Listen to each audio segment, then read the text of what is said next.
medical college হাস্পাতালৰ অন্তঃসাৰশূন্য স্বৰূপ নিশা হাস্পাতালত নাথাকে জৰুৰীকালীন চিকিৎসক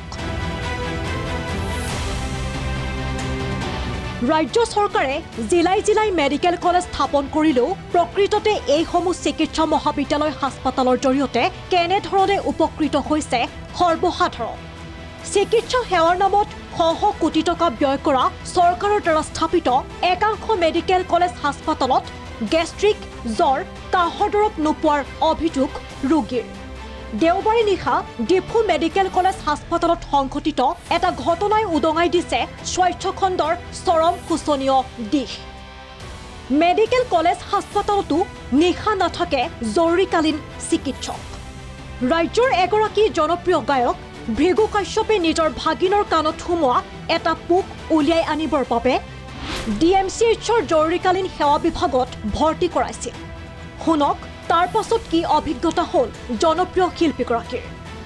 ভৃগু কাশ্যপৰ অভিযোগ 1.5 ঘণ্টালৈকে চিকিৎসক আহি পোৱা নাই ৰোগীৰ কাষত চিকিৎসা মহাবিদ্যালয় হাস্পাতালৰ কৰ্মচাৰীৰ ভাষ্য কাণৰ পোক উলিয়াবৰ বাবে সাধাৰণ সঁজুলিও নাই ডিএমচিএইচত সমস্যাটো হ'ল মই ডিফুলৈ আহিছিলোঁ মোৰ ভাগিনটোৰ কাণত কিবা এটা ইনচেক্ট সোমালে কিবা এটা পোক পতংগ কিবা এটা সোমালে মই তেখেতক মোৰ ভাগিনটোক মই হস্পিটাললৈ লৈ আহিলোঁ তাৰপিছত ইয়ালৈকে ডক্টৰ আহিল ডক্টৰক মই দেখুৱালোঁ সুধিলে তেখেতসকলৰ ৰিপ্লাইটো আছিল উত্তৰটো আছিল যে আমি এতিয়া একো কৰিব নোৱাৰোঁ আমাৰ হাতত কোনো ইনষ্ট্ৰুমেণ্ট নাই চ' ডিফু মেডিকেল কলেজ এণ্ড হস্পিটালৰ যদি এনেকুৱা ধৰণৰ ৰিপ্লাই হয় যে জনসাধাৰণৰ আস্থা আৰু বিশ্বাস ক'ত থাকিব তাৰপিছত আমি যেতিয়া অকণমান সুধিলোঁ যে এইটোতো ক'লে নহ'ব আপোনালোকে তেখেতৰ যি অসুবিধা হৈছে সেইটো আমাক ছল্ভ কৰি দিব লাগিব তেতিয়া এগৰাকী মেডামক তেখেতসকলে মাতিলে মেডামগৰাকীৰ নাম পল্লৱী দাস চ' তেখেত আহিল অহাৰ পিছত তেখেতে কৈছে যে মোৰ আপোনাৰ লগত কোনো কথা নাই আপুনি পেচেণ্টজনক লৈ আহক মই সুধিছিলোঁ যে বাইদেউ আপুনি ডিফু কোনখন ঠাইত থাকে যে আমি ইয়াৰ পৰা 1.5 ঘণ্টা ধৰি ৰৈ আছোঁ আপুনি আহি পাওঁতে 1.5 ঘণ্টা দেৰি কৰিছে চ' আপুনি ডিফুৰ কোনখন ঠাইত থাকে মই ডিফুৰ একদম জন্মগত স্থান মোৰ ডিফুখন যে ডিফুখনৰ কোনোবা এচুকৰ পৰা আহিলেও 1.5 ঘণ্টা সময়ৰ প্ৰয়োজন নহয় তেখেতে ক'লে যে সেইখিনি কথা আপোনাক কোৱাৰ প্ৰয়োজন নাই আপুনি পেচেণ্টজনক লৈ আহক মই নিশ্চয় পেচেণ্টটো লৈ আহিলোঁ তাৰপিছত দেখুওৱাৰ পিছত কিবা এটা কৰিলে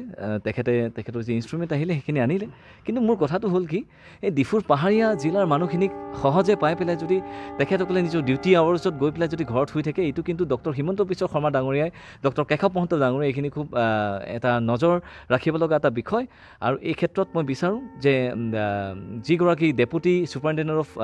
DMCH Diphu medical college and হস্পিটেলৰ যিগৰাকী ডেপুটি ছুপাৰিণ্টেণ্ডেণ্ট মই তেখেতৰ নামহে জানো বাকী কেইজনৰ